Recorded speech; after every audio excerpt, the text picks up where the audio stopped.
함께 말씀 생각해보는 시간 갖겠습니다. 계속해서 우리는 고린도전서를 보고 있는데요. 오늘은 9장 한 장을 통으로 보려고 합니다. 1절부터 27절에 이르는 말씀, 하나의 맥락으로 쭉 이어져 있습니다. 오늘 보기 전에 갖고 있는 질문은 이겁니다. 하나님 나라의 레벨은 무엇일까? 굳이 말하면 하나님 나라의 신앙의 레벨은 무엇일까?입니다.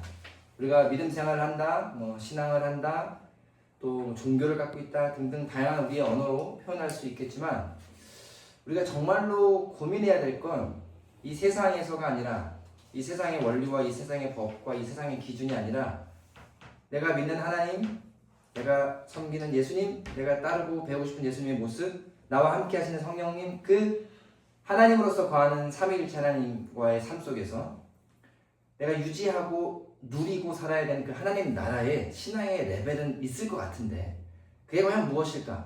우리는 무엇이라고 착각하고 있을까? 우리는 무엇이 옳은 것이고 무엇이 지향점이라고 생각하고 있을까? 그것이 잘못됐기 때문에 지금 대한민국의 교계는, 종교는, 기독교인들은, 교인들은 다양한 수식어가 있는 사람들의 모습에 문제가 없는 건 아닐까 질문을 해보면서, 우리 오늘 고린도서 9장을 통해 바울이 우리에게 조금 전하고 싶은 것은 무엇일까 고민해보고 싶습니다. 함께 먼저 1절부터 27절에 있는 말씀, 좀 길지만 차근차근 먼저 읽도록 하겠습니다. 함입니다. 내가 얼마나 어렵습니까? 아마 이 당시에 이 바울에게 이 편지를 받은 사람에게는 조금 좀 이해가 더 됐을 수도 있을 것 같아요. 그리고 저는 이걸 하나의 편지 글로 보면 어떤 생각이 드냐면, 바울이 되게 조심스러워하는 거예요. 말 한마디 한마디. 그래서 어려운 거예요. 행여나 오해의 소지가 있을까? 행여나 내 뜻이 이렇게 곡해되진 않을까? 나의 어떤 의도가 잘못 전달되지 않을까? 되게 고민하는 게 느껴지죠. 오늘날 지금도 주일에 수많은 교회라고 일컬음 받는 공간, 내지는 그렇지 않은 공간, 내지는 어디서든지 하나님의 말씀이 전파되고 있을 텐데, 이렇게 말 한마디라도 조마조마한 마음으로 오해의 소지가 없을까 고민하며 하시는 설교자들이 몇 명 있을까 저는 생각해 봅니다. 그냥 내가 어떻게 말하든 알아듣겠지, 또는 내 말은 다 내 생각이 맞으니까 그냥 아멘 하겠지 라고 전달하는 경우가 훨씬 많을 것 같고요. 이게 어떤 성도에게는 적용이 될까? 저런 사람이 상처받을까? 라고 고민하지 않을 텐데, 오늘 바울은 굉장히 고민합니다. 율법 아래 있는 자나 율법 아래 있지 아니하는 자나, 약한 자나 강한 자나 저기한 자나. 여러분, 이 말씀을, 자, 또 저도 되게 조심스러운데요, 이렇게 한번 이해해 볼게요. 지금으로 어떤 사람이 만약에 약물 중독이 있어요.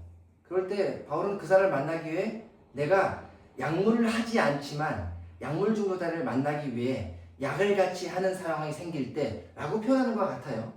내가 술을 좋아하지 않고 술을 먹지 않으나 술을 먹는 사람을 위해서 술을 먹을 때, 내가 거기에 있지 아니나 거기 하는 사람 때문에 그거 할 때, 여러분 이 예는 조금 더 불편할 수 있지만 이해를 보세요. 나는 달리기를 하지 않으나 러닝이 좋아해서 빠져있는 사람을 함께 교제하기 위해 내가 신발을 신고 달릴 때와 똑같지 않습니까? 그러니까 우리는 마치 그런 예는 안 좋아라고 예를 들 때 불편하고, 건강한 예는 좋은 거예요. 물론 웬만하면 건강한 예를 지는 게 맞죠. 그러나 복음을 전달해야 될 때는요, 건강하고 건강하지 않고 다 존재하기 때문에 이것은 우리가 피할 수 없는 일이라는 거예요. 그런데 그거 도와주러 가서 그걸 함께 하다가 거기에 빠지는 게 염려인 거죠. 그러니까 바울은 그런 고민도 했을 거예요. 제가 그 신학교 다닐 때 정말 그 목사님 한번 그 설교를 듣고 좀 충격이었던 게, 히피족 사역하는 목사님이 가끔 얘기했는데, 히피족을 사역하기 위해 딱 결단을 딱 하고 나서 제일 처음 한 게 히피족이 되는 거였다니까요. 귀를 뚫고 문신을 하고 그들이 입는 옷을 입고 그들이 사는 공간에 가서 그리고 함께 사는 거예요. 그런데 미국의 엄청난 히피족 대형 교회로 바뀐 거거든요. 자, 근데 보세요. 히피족들이 그 교회 갈 때 겉모습은 그대로 가는 거예요. 예수 믿고 영접했지만 귀골이 뚫어도 구멍은 남아있고요. 문신 안 없어져요. 막 여기 피어싱도 있고요. 그런데 내면이 바뀌어서 갔단 말이에요. 그 목사님 한 분이. 근데 그분이, 그 성도들이 한 얘기가, 저 사람은 진짜였다는 거예요. 왜? 저 사람은 우리를 터부시하거나 정죄하는 게 아니라 우리와 똑같은 모습으로 와서 우리를 바꾸기 시작했다는 거예요. 여러분 이게 예수님이 성육신과 똑같은 개념이에요. 우리의 모습은 죄성인데 하나님께서 죄인된 우리의 모습을 갖고 오신 건 내가 너를 이해하기에 너와 똑같은 모습을 왔다는 거예요. 그러면 어때요? 그분은 다르게 살았잖아요. 하나님이 우리에게 원하는 삶이 요거야 라는 거예요. 근데 얼마나 힘드냐면 우리는 그거 도전이 힘든 거예요. 왜? 우리는 넘어지는 존재니까. 그래서 우리의 힘으로는 원래 안 되고 예수님의 도움으로, 성령의 도움으로 해야 되는데 이것도 쉽지 않아요. 저는 그래서 뭐가 필요하냐? 교우가 필요하다. 교인의 존재의 목적은 뭔가 사역을 하고 뭔가 이뤄내는 거 물론 있죠. 하지만 마치 사람이 있다처럼 함께 예수 믿는 사람들이 서로가 서로를 돕기 위해 지지대가 되어주고 함께 즐거움을 나누고 은혜를 나누고 격려하고 넘어지면 이렇게 세워주고 나 힘들 때 기대고 너 힘들 때 내가 기대먹이 되고 이런 거거든요. 그게 성령 안에 우리가 연합된 하나의 지체된 몸이라고 얘기하는 거. 머리 된 예수님을 중심으로. 그러니까 바울이 그러한 맥락을 이해했기 때문에 그걸 전달하고 싶기 때문에 이렇게 조심스럽게 얘기를 하고 있는 것 같아요. 그 얘기는 얼마나 많이 손가락질 받고 이렇게 오해의 얘기를 들었겠습니까? 그래서 참 우리가 살아감에 있어서 예수 믿는 사람으로 이 땅을 살아갈 때 쉽지 않은 건 분명하고요. 조심해야 되는 건 분명하지만 더 중요한 건 그럼에도 불구하고 예수께서 내게 원하는 삶의 모습은 무엇인가 고민을 해야 돼요. 저는 그 고민에 있어서 오늘 이런 질문을 좀 던져보고 싶습니다. 처음 질문, 하나님 나라의 신앙의 레벨이 무엇일까라고 얘기하면 교회라는 형태를 통해서 기독교를 경험하고 하나님을 만나가는 사람들은 다 갖고 있는 고민일 거예요. 이 신앙의 레벨. 어떻게 하면 신앙의 레벨이 쌓이는 걸까요? 내지는 누가 어떤 존재가 신앙의 레벨이 높은 걸까요? 라는 질문을 갖고 있으면요. 대부분 이런 걸 생각할 것 같아요. 자, 여러분 사역자라고 제가 표현했습니다. 여러분이 알고 있는 목사, 강도사, 전도사 이런 것들이죠. 사자 직업이라고 얘기하는데 강도사, 저는 처음에 강도사, 이거 강도하는 사람이냐 이렇게 어렸을 때 얘기하는데 이거는 장로교회는 전도사에서 강도사 고시를 보고 강도사가 된 이후에 목사가 되는 거예요. 그 외에 침례교 내지는 또 감리교 또 여러분들 경험하셨던 성결교에서는 전도사에서 바로 목사로 됩니다. 그러니까 이제 이러한 용어들인데 어쨌든 지금 대부분의 사역자라고 일컬음 받는 사람들이 전도사, 강도사, 목사예요. 이게 끝이 아니에요. 그 안에는요, 여러분 요즘에 화두가 되고 있는 원로 목사가 있고요. 그다음에 담임 목사가 있어요. 목사님들 중에 담임 가장 연봉도 제일 높고요. 권력도 제일 많고요. 입담도 세고요. 설교도 많이 해야 되는 존재예요.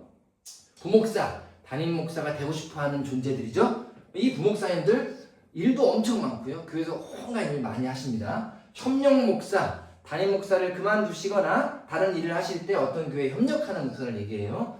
전임, 준전임, 쉽게 말하면 우리 회사에서 정규직, 비정규직 뭐 이런 거예요. 파트 사역자, 캐주얼 워커 이런 거. 그러니까 교회도 이런 일꾼들이 있어요. 자, 어때요? 사역자라고 하면 신앙 레벨 좋겠지. 성경 많이 하겠지. 왜? 신학교를 졸업하신 분들이니까. 성경을 고민하고 설교를 하고 가르치는 분들이니까 레벨이 높을 거라 생각하는 것 같아요. 자, 다음 존재 어떻습니까? 또 다른 사자가 있습니다. 선교사. 하나님의 말씀을 가지고 그들이 부르심을 받은 곳에 가서 사역하시는 분들입니다. 자, 여러분 이럴 때도요. 위험 지역에 선교하는 분들 조금 더 레벨이 높다고 봅니다. 목숨을 걸고 나가니까. 내지는 그렇지 않은 비위험 지역은 그보다 조금 덜하게. 여러분 제가 지금 말하는 건 제 생각이 아니라 일반적인 통념을 얘기하는 거예요. 자비량을 하시는 분들 더 대단하다고 생각하고요. 후원받는 분들은 그보다 좀 덜하다고 생각을 하는 것 같아요. 자비량, 비자비량의 선교사님들이 있습니다. 또 어때요? 교회는요.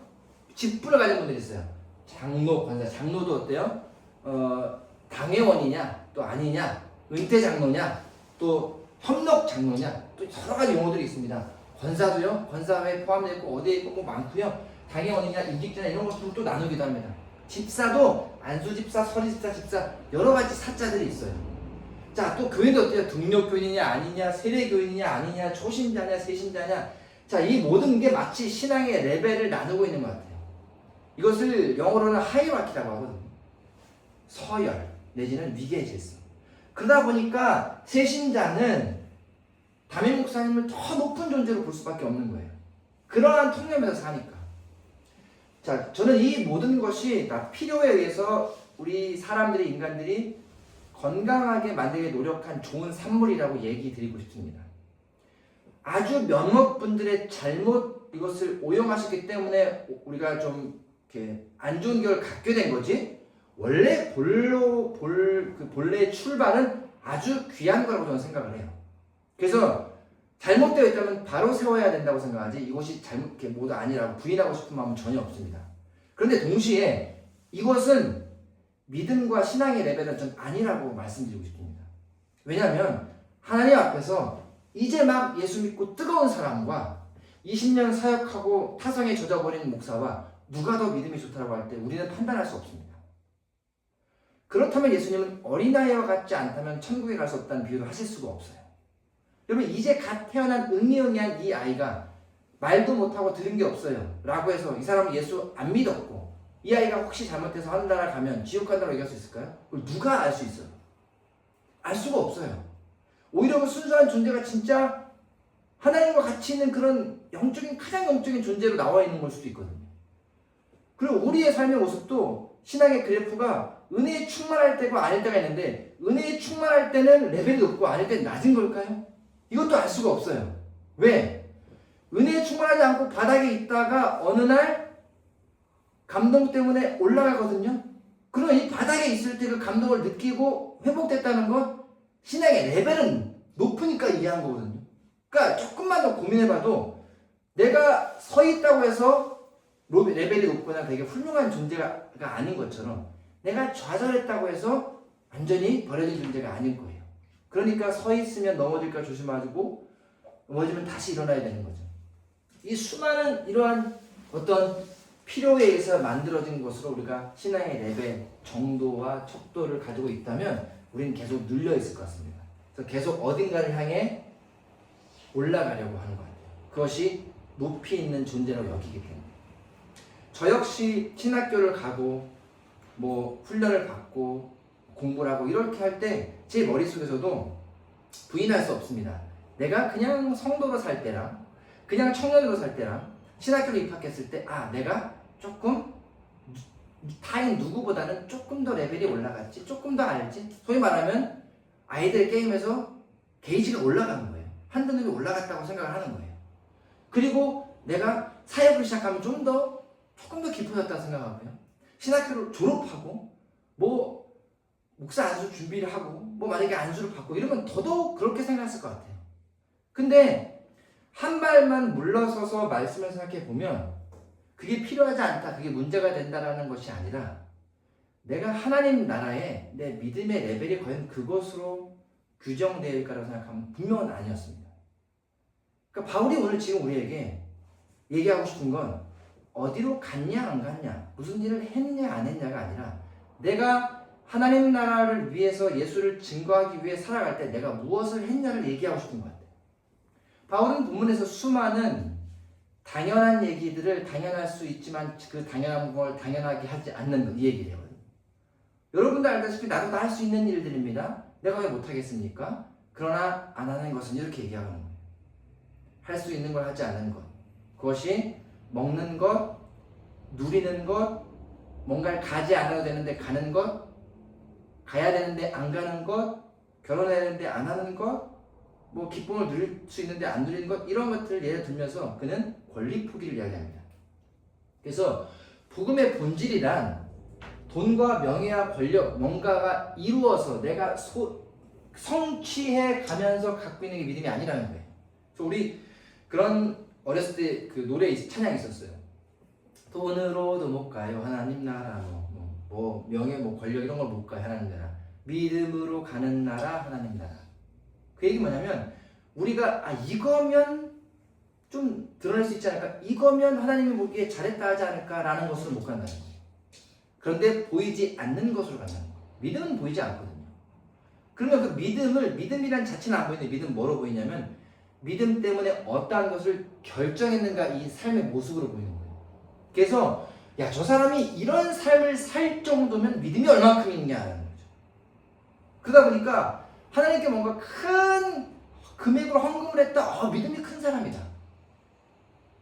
헌금해서일까요? 대부분은 그 돈이 아까워서 못하는데 그는 그 아까운 권리를 포기했기 때문에 커 보이는 거예요. 어떤 사람이 만약에 위험지역에 선교사로 갔다는 얘기는 자기의 안위와 안전을 포기했다는 거예요.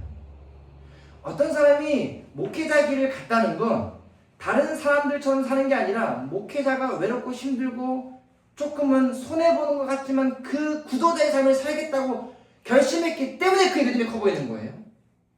그런데 지금의 목회자가 그렇게 보이지 않는 건 세상 사람들보다 더 많이 누리고 있는 것처럼 보이기 때문에 그게 안 보이는 거예요.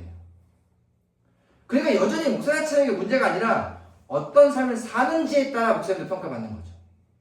여러분 누가 봐도 열악한 환경에서 목회자 할 때 아무도 뭐라 안 해요. 다 존경합니다.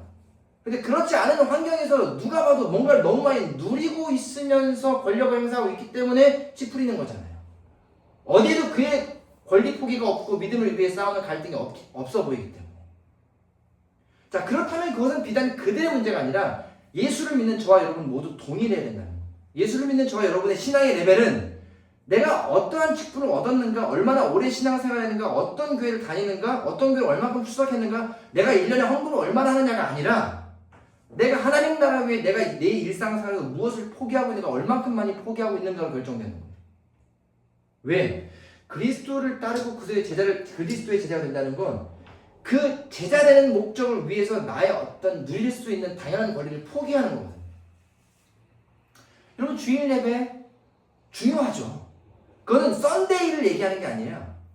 하나님 앞에 내가 예배하며 신앙을 유지하고 살겠다는 결심 때문에 특정 시기에 무엇인가를 포기하고 그를 유지해야 되는 결단이 필요한 거거든요. 설교하는 자리 너무 복된 자리예요. 왜? 이걸 위해 저는 무엇인가를 포기하면서 준비해야 되거든요. 그러니까 만약에 어떤 분들이 사역을 한다라고 하면 그냥 그 예배를 참석하시는 분들은 시간 내서 준비하고 가는 나름의 포기가 있겠지만 사역하는 분들은 그 전보다 더 많은 시간을 포기하고 준비하는 거잖아요. 그러면 더 많이 포기했기 때문에 더 많은 레벨? 아니요. 많고 적음이 아니라 포기하고 결단한 것이 쌓이면서 신앙의 레벨이 깊어진다고 저는 봅니다.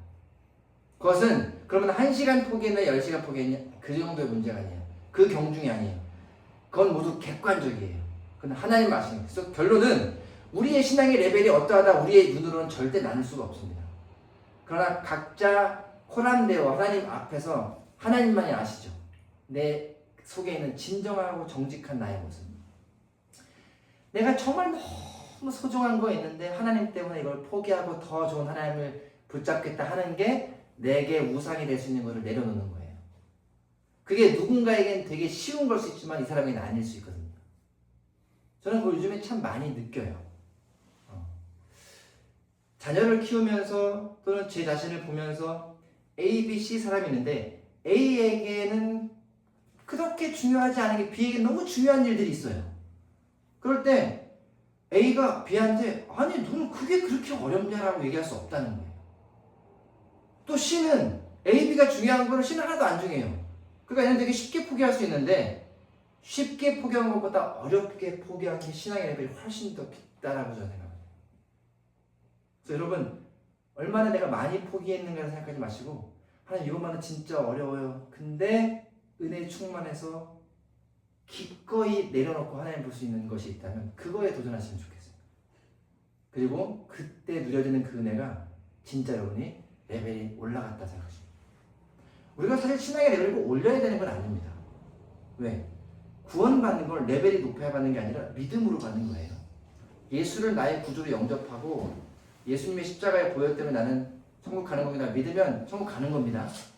그런데 레벨을 왜 올려야 되는가라고 하면 천국을 가기 위함이 아니라 저는 게임을 안 합니다만 게임으로 비유를 하면 게임 레벨 높은 사람들은 게임할 때 진짜 좋아하더라고요. 나는 이런 아이템도 있고 저런 아이템도 있고 막 되게 좋아해요. 아닌 애들은 어때요? 그냥 게임해요. 여러분 믿음으로 천국 가는 거 맞지만 어떠한 믿음을 누리냐가 이 땅에서의 그 누리고 사는 게 다른 것 같아요. 똑같이 게임하는데 레벨이 좋아가지고 막 이렇게 너무 좋아서 하는 사람이랑 그거 하나도 얻으려고 막 쟁취하면서 사는 사람이 다르잖아요. 우리의 신앙, 우리의 이 삶의 우리의 일상생활이 그러한 은혜의 넉넉함으로 살아가면 천국이 소망이고 기쁨이고 이 땅이 하늘나라 같은 거예요.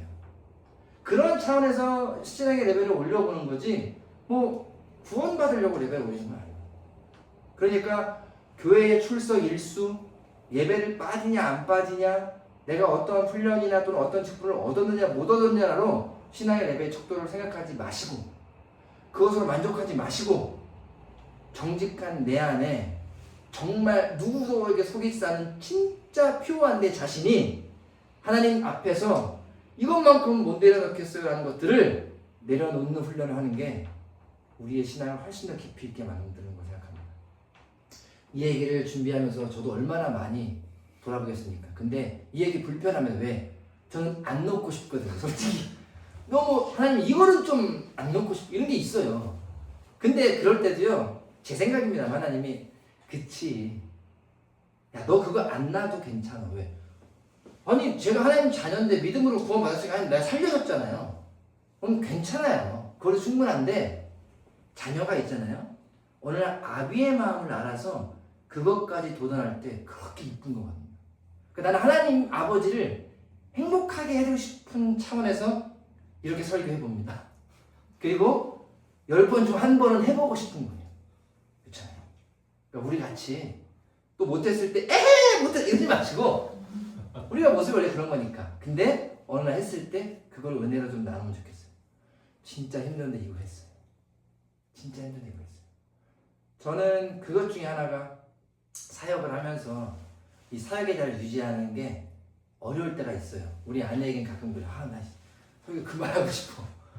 이런 얘기 농담 반 진담 하는데 그럼에도 불구하고 내가 안 해도 되는 권리를 포기하면서 이 십자가를 짊어져 보는 거예요. 왜냐하면 권리 포기의 핵심은 자신을 부인하고 예수를 따르는 거거든요. 자신을 부인한다는 거, 내 생각, 내 것, 내 소중한 것이 아니다라고 얘기하는 게 되게 어려운 일인데 그래서 그걸 부인이라고 표현한 것 같아요. 내 부인에게 부인하는 건 아니고요. 이 부인과 그 부인은 다르겠지만 나를 부인하고 주를 따라가는 건 이것보다 저게 더 좋다고 얘기하는 거거든요. 저는 우리가 도전할 건 우리 부인은 어렵지만 저게 더 좋은 것만큼은 안 잊어버렸으면 좋겠어요. 그러면 언젠가는 할 수 있을 것 같아요.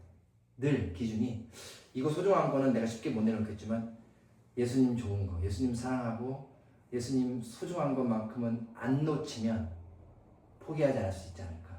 그래서 제가 지금도 수많은 고민 속에 지금도 어떤 형태든지 나름 사역의 길들을 놓지 않을 수 있는 이유는 그래도 저는 여전히 예수님 좋은 사람이거든요.